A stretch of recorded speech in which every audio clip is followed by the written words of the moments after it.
I draw a lot. I feel kind of naked without my sketchbook. In fact, I was sketching the presenters before.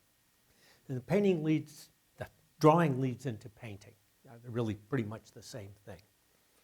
As I said, I've been, over the past 25, 26 years, I've painted a lot in the backcountry.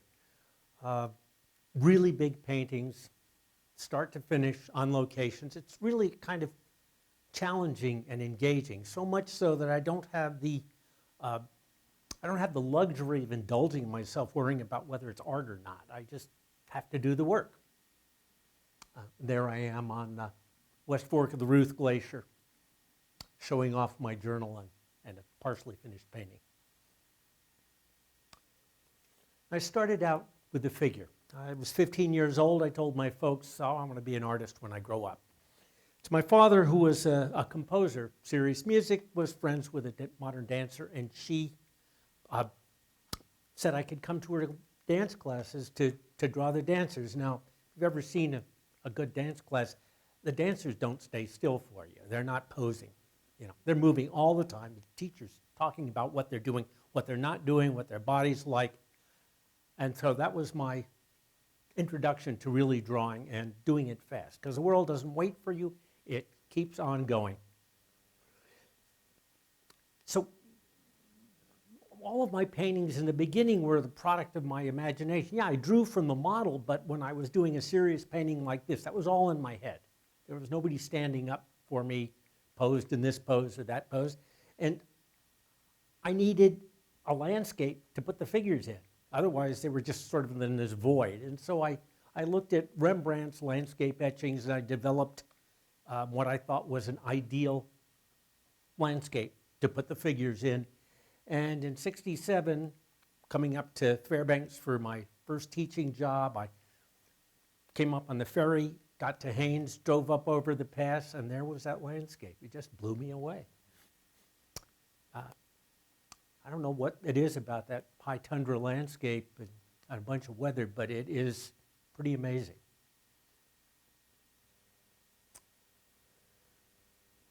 Now, as I said, all my work was really interior landscapes, you know, what was going on between my ears. Now, in '68, I had a really traumatic experience. And the work that came out of that, because I work from whatever pain, sorrow, joy I've got, I work from that. That traumatic experience drove me even further inward.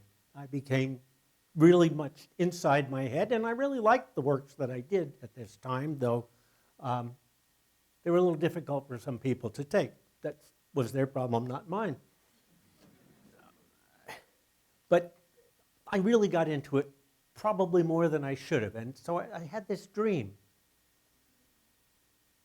that I was walking barefoot over jumbled ice, pack ice, and as the ice was melting and it got thinner and thinner, there were these giant prehistoric fish biting at my feet. And I was walking to some unknown light that was in front of me. And actually, the shape of that light is what it looks like looking out at the world from inside my head. There's little hints of my cheekbones and my nose in that picture.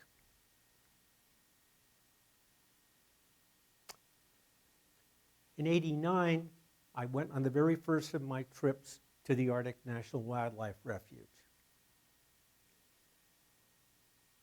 I went for about 2.5 weeks, and all I did was paint a lot of paintings. They weren't really big then. They were about so big. This is a later painting. And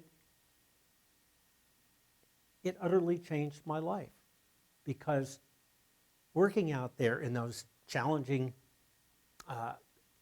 circumstances with a landscape that was so demanding of my, that I honor it, that I actually witness the being there,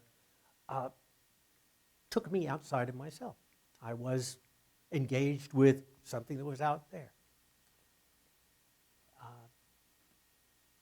And it so changed my life that every year since then I've gone out often on multiple trips and plan on doing that, commit to doing that for as long as I can walk, which I'll hope will be at least a long time. Now, anybody who spent significant amount of time in the backcountry in Alaska, though this is not Alaska, this is above Kluane Lake, has bear stories. So here's a bear story. I went to this spot. This is that's the Alaska highway down there. That's the Slims River. So at the south end of Kluane Lake, probably a lot of you driven past there. A friend of mine helped me pack my stuff up, 70-pound pack, crawling on my hands and knees through the bear brush, a couple of 1,000 feet of elevation change, kind of a standard Alaskan story, which particularly for somebody who's kind of incompetent in the backcountry, I hadn't done very much at this point. And I knew there was a bear there because there was a pile of bear poop here and another pile that was a day younger and another pile that was a day younger until the last one was just about steaming. So I knew that's not a good place to camp. I moved to another place to camp and my friend left and it started raining and the fog came in and there I am with a shotgun that I really don't know how to use and a bear that I know is around there and I was kind of scared and I didn't know what to do, as I said. So what I do is I painted because that's what I do. I just painted. This is one of the paintings. That's Sheep Mountain, by the way. And boy, I spent a long time getting the color right on Kluane Lake, I'll tell you. Bear story number 2. This was a significantly more remote location than Kluane Lake. No road nearby. In fact, I didn't see even, I saw one private plane fly over in 16 days, saw no people at all, except when I flew in and when I flew out.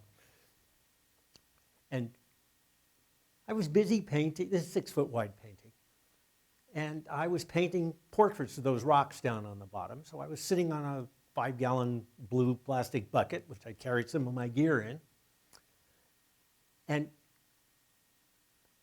I stepped up, got up, took a couple of steps back, turned around to look at the canvas, and there was a bear walking around the canvas. Young grizzly bear walking right towards me.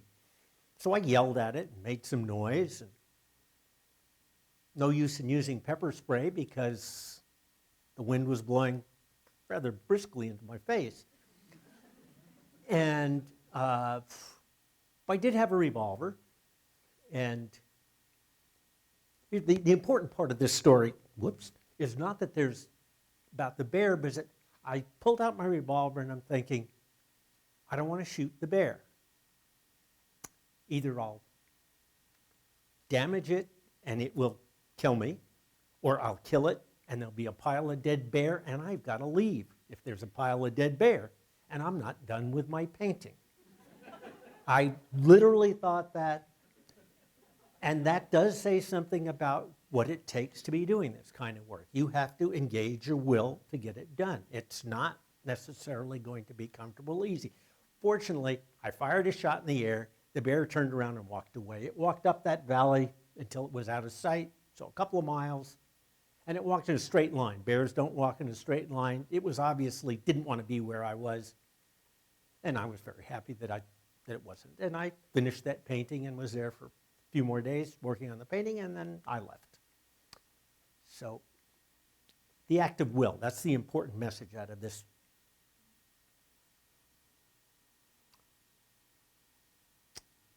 The story behind this is I went to this place called Glacier in Wrangell St. Elias National Park. I've been to Wrangell St. Elias National Park a lot of times. I painted in the park on 16 separate occasions. So I'm sure more than anybody except somebody maybe who lives there, and not very many of them are professional artists. Anyway, so I was painting there, and it turned out just wasn't that great a place. It was nice enough. I got some nice paintings done, but it didn't really wow me. It was the buzz wasn't there. But I was around and I'd seen this little red-looking canyon off in the distance, and I just took a hike up there, and that blew me away. These red rocks that kind of like writhing figures coming, and there's water just boiling out and disappearing into the off ice, and that's why you go out in the wilderness, because it surprises you. It surprises you in a totally unexpected and wonderful way.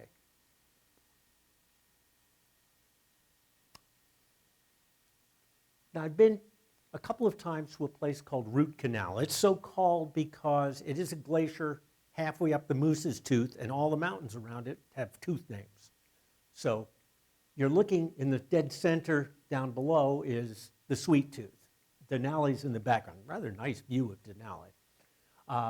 To the right is the Moose's Tooth. Further to the right is the Bear's Tooth, and around back is the Broken Tooth. So Root Canals, 7,500 feet elevation, halfway up the Moose. And the key thing about that is that I'd never been in a place that was so big and so close. You know, it was like hurt your neck, get a crick in your neck big. You know, it's like looking up like that to see the top of the peak. The Moose's Tooth rises, what, another, I don't know, 4,000 or 5,000 feet, but it's not very far away. And it's this beautiful, you know, flesh-colored granite rising out of these really sensual folds and creases of snow. It's definitely my kind of place. And I came back to Root Canal the next year, obviously fairly bright there. And all that white on my belly there is paint. And this is a sketch that I'm working on,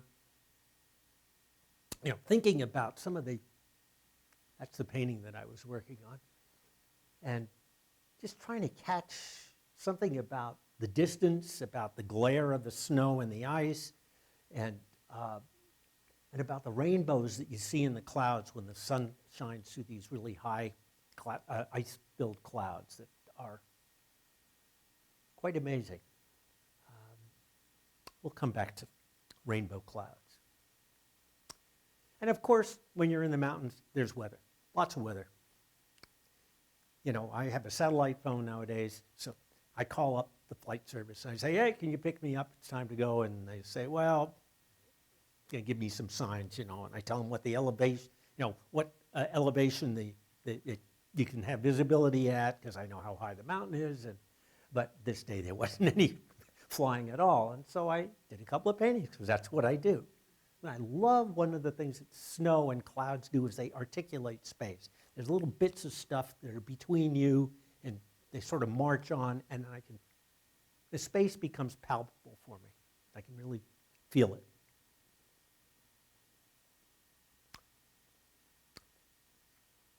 A couple of years ago, I went to a place called the West Fork of the Ruth Glacier. This is a painting of the Rooster Comb. And one of the things I was really engaged with was I started figuring out how these clouds form. I could feel it in my body. That's part of what I do when I'm out there, is I feel the forces of nature. So the way those clouds form as the sun's shining on this steep peak, and it sort of warms the air, and little ice crystals get blown up into the air, and they form the nuclei for clouds, and the clouds go up, and then they fold back down because they cool off, and they keep going back and forth like these weaving fingers, and it's totally amazing.